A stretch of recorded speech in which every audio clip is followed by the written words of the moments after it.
ایک جناح کے ملک میں لوگوں کو استثناء کی ضرورت پڑ گئی؟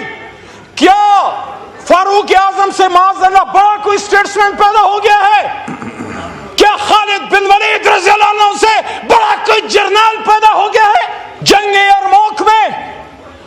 یرموک میں فاروق اعظم نے جب خالد بن ولید رضی اللہ عنہ کو معذوری کا لیٹر بھیجا، انہوں نے نہ چونکی نہ چرا کی، اور سیف اللہ نے اپنی تلوار لہراتے ہوئے کہا کہ میں خلیفۃ المومنین فاروق اعظم کا حکم مانتا ہوں۔ کیا ہمارا کوئی جرنیل خالد بن ولید سے بڑا ہو گیا جو اس کو استثناء چاہیے؟ استثناء کسی بھی صورت میں کسی مسلمان کے لیے لینا is an Islamic, and according to the preamble of Pakistan, the constitution of Pakistan, the people of Pakistan, when they put their sacred trust in us as a parliamentarian, we are bound by the principles of Islam. And according to the constitution of Pakistan in its preamble, the founders of Pakistan are saying, wherein the independence of the judiciary shall be fully secured. Number 1. اور دوسرا وہ کیا کہتے ہیں؟ یہ بڑی important ہے. آج ہم ہیں، کل آپ ہوں گے، میری دعا ہے کبھی نہ ہو.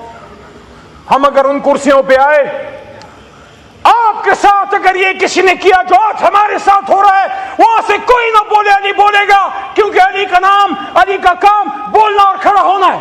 Wherein the principles of democracy, freedom, equality, tolerance and social justice as enunciated by Islam shall be fully observed. My Deputy Speaker صاحب، Honorable شاہ صاحب، آپ سے مخاطب ہوں. یہ جو ترمیم ہم کرنے جا رہے ہیں 27ویں ترمیم، this is against the preamble of the Constitution of Pakistan. کسی عامر کو بھی توفیق نہیں ہوئی 56 کا اٹھا لو، 62 کا اٹھا لو، 73 کا اٹھا لو، ضیاء صاحب کی ترامیم 8 اٹھا لو، مشرف صاحب کی رفع اٹھا لو، کسی میں جرت نہیں ہے کہ قرارداد مقاصد کے خلاف جائے. اور یہ آئین قرارداد مقاصد کے خلاف کیسے جا رہا ہے؟ عمر فاروق رضی اللہ عنہ، بس 2 منٹ دیں، ایک جلسے میں کھڑے ہیں، ایک مجمع میں کھڑے ہیں، اور فرماتے ہیں، سر فرماتے ہیں، اے لوگوں میری بات سنو. وہاں سے میرے خیال میں کمی بیشی اللہ معاف کرے حضرت سلمان فارسی رضی اللہ عنہ یا ایک صحابی کوئی اور، لیکن میرا خیال ہے، گمان ہے کہ سلمان فارسی رضی اللہ عنہ، وہ کھڑے ہو گئے، بزرگ صحابی تھے. وہ کہتے ہیں ہم آپ کی بات نہیں سنیں گے، آپ کے پاس 2 چادریں ہیں، ہمیں ایک چادر ملی ہے. حضرت عمر فاروق رضی اللہ عنہ نے 227 جو ہمارا آرٹیکل ہے اس کی خلاف ورزی کرتے ہوئے، یا اسلام کے خدا نخواستہ خلاف ورزی کرتے ہوئے، یا کسی 27ویں ترمیم کے استثناء کا سہارا نہیں لیا. یہ نہیں کہا میں خلیفۃ المومنین ہوں. میرے بارے میں حضرت محمد مصطفیٰ صلی اللہ علیہ وسلم نے فرمایا کہ میرے بعد اگر کوئی نبی ہوتا تو عمر ہوتا. لوگوں لیکن سنو، نبوت کا دروازہ بند ہے، میں تو وہ ہوں. عمر رضی اللہ عنہ جب ایک راستے سے گزرتے تھے شیطان چلا جاتا تھا. انہوں نے یہ نہیں کہا مجھ سے تمہاری جرات، تم مجھ سے سوال کرتے ہو. انہوں نے کہا نہیں میں جواب دوں گا. اور پھر کہا عبداللہ کو، بن عمر رضی اللہ عنہ کو کہ آپ جواب دو.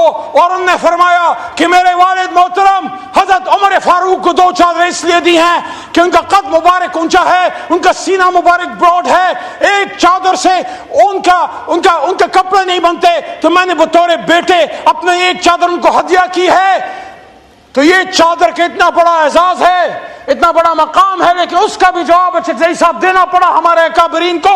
اور جب جواب دیا تو پھر صحابی کا بھی جواب سنیں. وہ کہتے ہیں اب آپ حکم کریں، یہ سر بھی حاضر ہے. یہ ہم کس طرح چل پڑے؟ میرے دوستو، کون ہے اس پاکستان میں جو اپنی پاک فوج کو مضبوط دیکھنا نہیں چاہے گا؟ سلطان صلاح الدین ایوبی رحمہ اللہ کا قول ہے.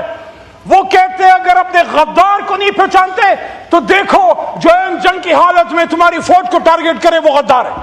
اب ہر کوئی اپنا دیکھ لے. ہماری جماعت کا جو بیس لائن پالیسی ہے وہ جناب عمران خان صاحب نے ہمیشہ یہ دی کہ ملک بھی میرا ہے اور فوج بھی میری. کسی کو عمران خان سے ڈرنے کی ضرورت نہیں ہے. استثناء مستثناء مت مانگو. وہ اتنا چھوٹا آدمی نہیں ہے کہ تم سے بدلے لے گا.